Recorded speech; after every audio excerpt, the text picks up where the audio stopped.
Yeah, so Mike's my boss, so I guess he doesn't need to introduce me. So I'm Sam Zelinka from the Forest Products Laboratory. I'm here to talk about these tests that were mentioned in the plenary session this morning and talked about earlier in the fire session this morning as well. So these tests were conducted last summer. They've been referred to as a lot of different things.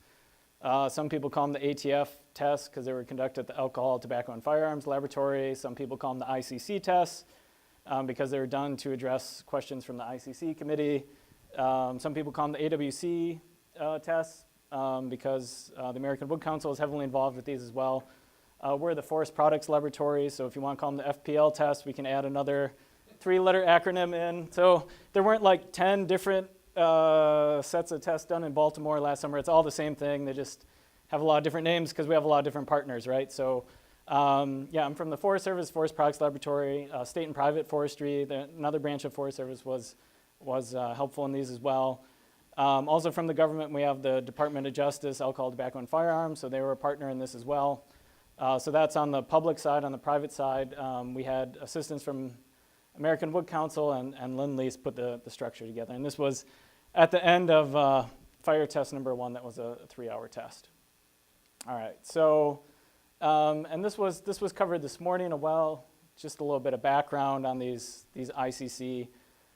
The process, Scott Brenneman talked about it this morning. Carl Baldessera did as well. So just briefly, they had these 3 goals: to explore the science of tall wood buildings, investigate the feasibility of tall wood buildings, and then take action on developing code changes for tall wood buildings as well.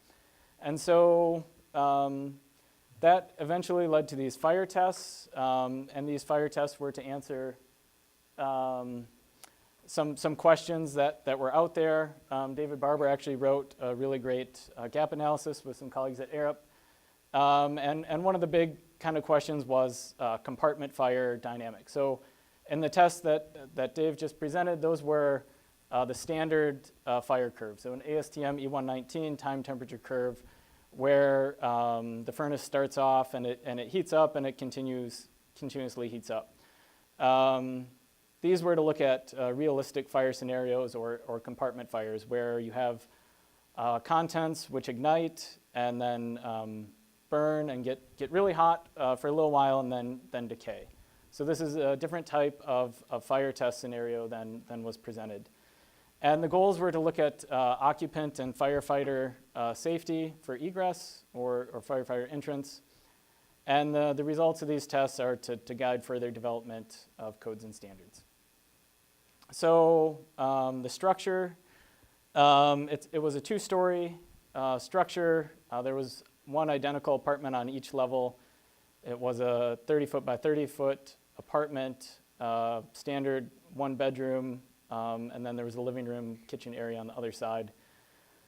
And then one unique aspect about these tests was that there was a corridor and a stairwell as well in this test. And so while the fire was taking place, the fire was started in the kitchen, we had a lot of sensors in the corridor and the stairwell to look at what the conditions were like in there as well. So we were looking at temperatures, heat fluxes, smoke density in those spaces. And yeah, it was a 5-ply CLT with a polyurethane adhesive.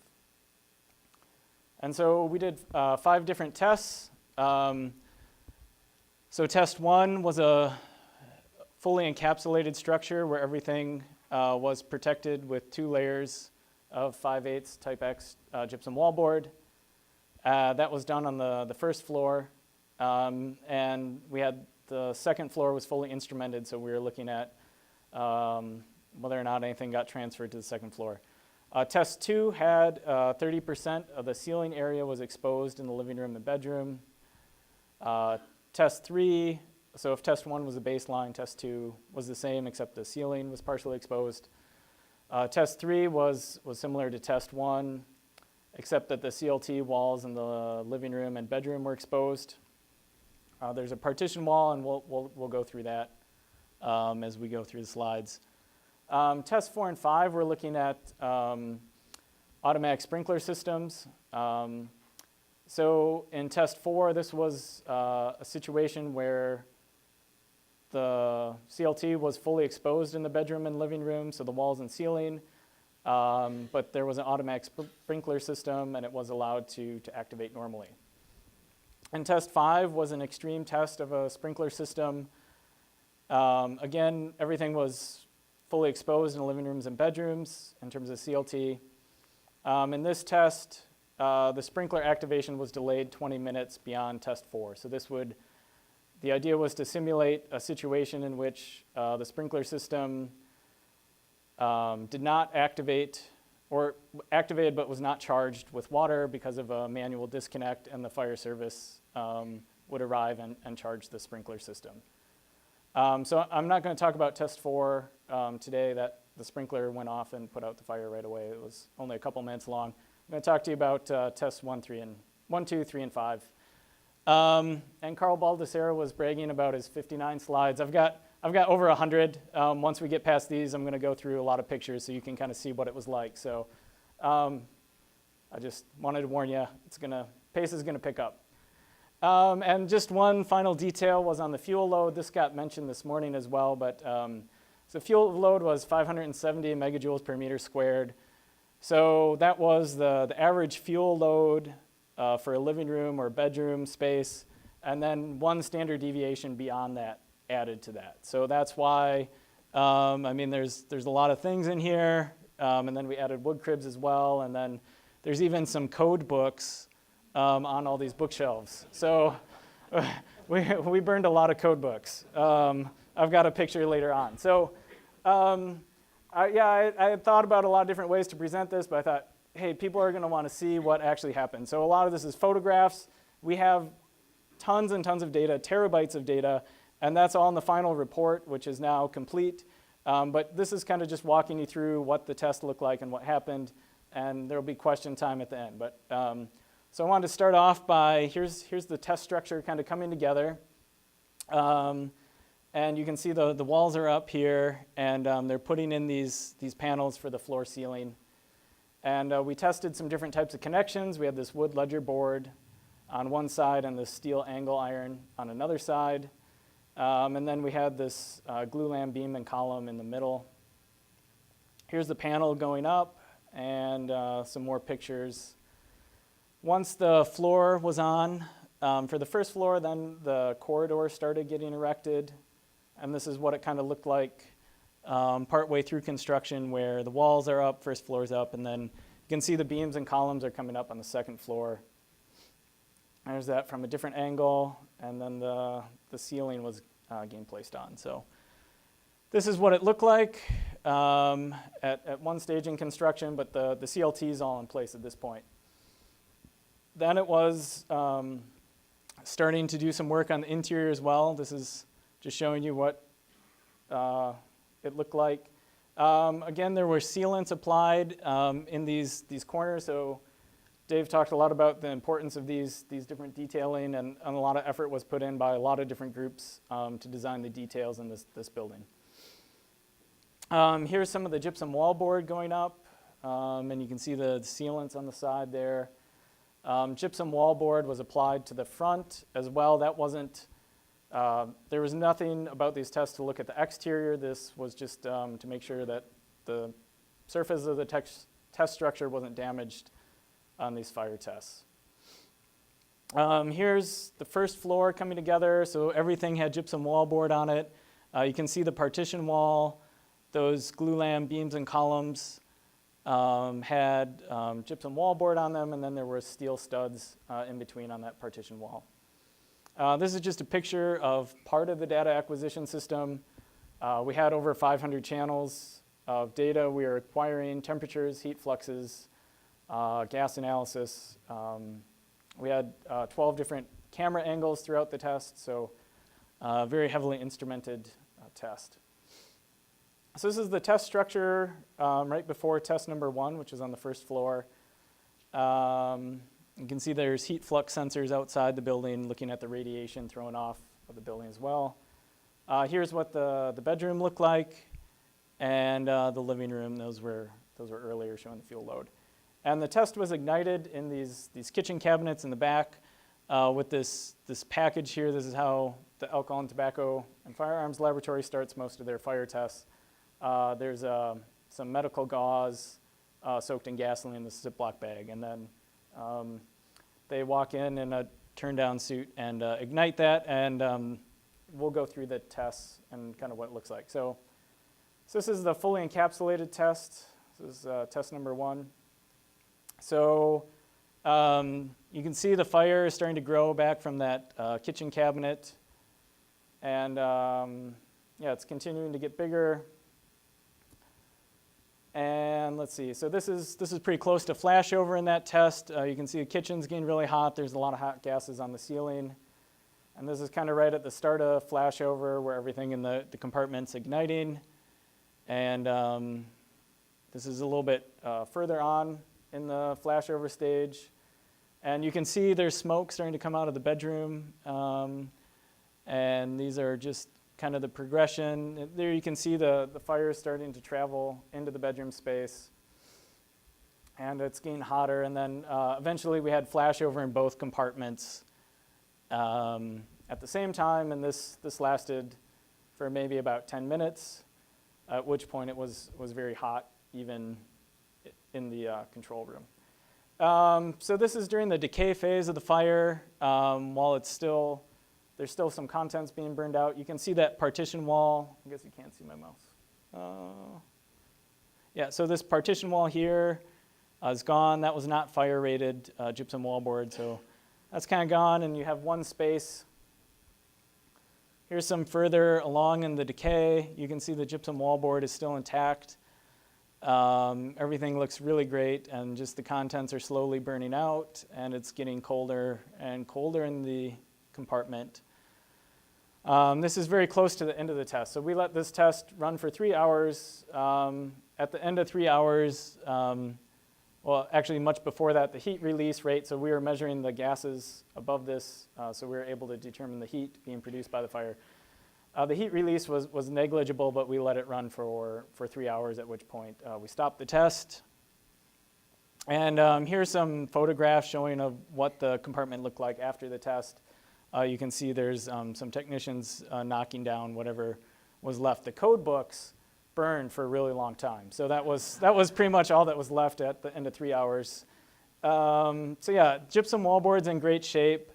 Structurally, the compartment was in great shape, and everything is really holding together quite well. These are just more. So contents are gone, but the gypsum wallboard and structure are in great shape. And there's everybody on the test floor afterwards. Maybe you see somebody you recognize. There's Kuma from the American Wood Council. He always chose this special hard hat. I guess he was the only one wearing one in that picture. Glad he's safe. So test 2, I'm going to spend a little bit less time on. This had the partially exposed ceilings. What was different for this test was we loaded the ceiling with these water barrels. That gave a 20 pounds per square foot live load on the roof, so it was a loaded test. This is what the 30% exposed area looked like. This is what the detail looked like where the gypsum wallboard met this exposed area. As Dave said, that's a really important detail. And so this had some 2x6s put up around the edge there. That's what it looks like in the bedroom. Again, same, just a little bit different size because the areas were slightly different. And this is what the apartment looked like right before the test with that exposed area on the ceiling. So this is actually during the test towards the end, so you can see everywhere there's gypsum wallboard that's in great shape, and then all we have here is this area where there's the exposed CLT, and that's charred. This is in the bedroom, and you can see there's one slight area here where there was some char fall off or delamination at the glue line.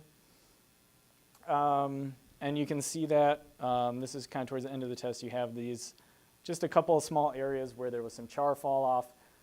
In our tests, when the char did fall off, it was very cold in the apartment at that time, cold relative to everything. And so you can see that this area didn't really char, and there was no increase in the heat release rate because it's delaminated very close to the end of the test. This test ran for 4 hours, by the way, so this is what it looked like after 4 hours. So again, structurally it's fine, and the gypsum wallboard is in great shape. And this is just a different angle. And this is what the ceiling looks like. And here's kind of a close-up of the ceiling. And you can see most places the initial layer of CLT is intact, and just got this small area here where there was some minor delamination. So after test 2, this ceiling panel was taken off, so this is kind of cool because you can see the areas here. And a new ceiling was put in place for test 3, which had the exposed walls. So this is what it looked like during flashover. You can see the smokes going up into the fire products collector. Just a different angle. This is during the decay phase.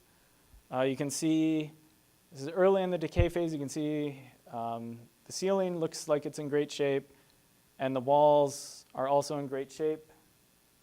This is the bedroom wall. And we did get some char fall off here in this test, but it didn't cause an increase in the heat release rate. So this was again very close to the end of the test, and we had just some minor areas where there was some char fall off, and in the bedroom as well. And then this is close to the 4 hours, close to the end of the test, and you can see CLT is doing great. Top layer is still intact for most of it, just some small areas. And this is the post-test photo. This was in the kitchen. This was the drop ceiling. That drop ceiling was encapsulated on the top of that as well. So you can see this is kind of the area here where there was some char fall off. And there's the top layer still intact. It's a different angle. And here's kind of a close-up. So this is what it looked like. And then test 5 was this delayed sprinkler activation. And so in test 5, there was glazing in place to simulate what a real apartment would have. And one thing we did change up in this test was we left the apartment door open. So that the apartment itself had a fire-rated door with an automatic door closer. This was left open in test number 5 to make it a more severe case. The thought was if that door was closed, the oxygen in the compartment would get consumed and the fire might die out. So we wanted to give it an extreme case of this test of the sprinkler system. So that door was left open. So you can see the fire started in the kitchen cabinet and the smoke layers descending within the compartment. And the smoke's coming out of the hallway in that case because the door was left open to the apartment. And this is a little bit later. You can see it's smoke coming out. And there's a lot of hot gases on the ceiling at this point in the fire. And eventually, even with that apartment door open, the temperature started to drop within the compartment. And at that point, we decided to, this is about at that point, we decided to break one of the windows to increase the ventilation. So that bedroom window was broken. And at that point, the temperature started to rise in the apartment again. And so here's smoke coming out. The temperatures were starting to rise. They were between 300 and 600 degrees Celsius. And here you can see the fire starting to travel over to the bedroom, and temperatures were rising. And this was right before the automatic sprinklers turned on. It was about 600 degrees Celsius in the bedroom, which is about flashover temperature. And this photo is taken just like 30 seconds afterwards. So automatic sprinkler system came on, and a lot of steam started coming out of the compartment. What was remaining of the windows fell out with all the pressure from the steam. And it extinguished the fire. So there's a code book on the floor, not a good day to be a code book. But I just had to put that in because I saw it and I thought it was funny. So that is nothing scientific about that. But yeah, so the automatic sprinkler system, even with the delayed activation, was able to put out the fire in the compartment, even with all the windows, or all the walls and ceiling exposed. Here you can see how this nice, beautiful char wood surface on those beams and ceiling. And this is what the living room looked like as well. So just kind of the conclusions from the test. Obviously, we have a lot of data. There's a lot more that could be said. I just wanted to kind of walk you through, in the short amount of time I had, as many photos as I could of the test. So in these first 3 tests, with the different areas of exposed CLT, the contents burned out, the fire self-extinguished, and we let them run for 3 or 4 hours. The structural integrity of the compartments were maintained through and after the test, and the entry doors provided safe egress time for occupants and tenable conditions for firefighters. Test 4 and 5, what we learned or were able to show was that the automatic sprinkler system could suppress fire even with this additional 20-minute of activation delay. So yeah, my last slide is us at the end of the test. Yeah, I'm in front. I'm really happy that the tests are over. But that was just the start of then writing the report. David Barber is here, and Joseph Sue's in the picture as well. So we've got the other speakers were there as well, and Kuma's still got the special hard hat from the American Wood Council. So thanks so much.